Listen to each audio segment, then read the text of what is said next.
হাতে একটি সাধারণ প্লাস্টিকের পলিথিন ব্যাগ আর তার ভেতরে ঝুলছে ফুটবল বিশ্বের সবচেয়ে মর্যাদাপূর্ণ ফিফা বিশ্বকাপ ট্রফি। মেটলাইফ স্টেডিয়াম ছাড়ার সময় স্পেনের ডিফেন্ডার মার্ক কুকুরেয়ার এমন একটি ভিডিও এখন নেট দুনিয়ায় টর্নেডো বয়ে দিচ্ছে। কোটি টাকার বিশ্বজয়ের স্মারক কেন এমন অবহেলায় পলিথিনে তা নিয়ে চলছে তুমুল আলোচনা। এমতো অবস্থায় প্রশ্ন উঠেছে, আসলে কি মার্ক কুকুরেয়ার হাতের ট্রফিটি আসল ছিল?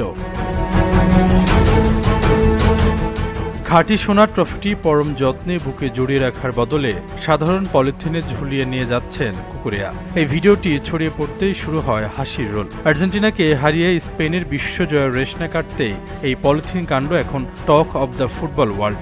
তবে খোঁজ নিয়ে জানা গেছে পেছনের ভিন্ন গল্প।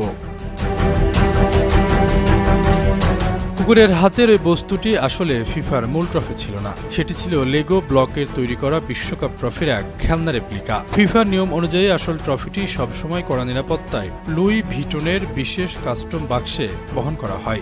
ভিডিওতে কুকুরের ঠিক পেছনে স্প্যানিশ দলের এক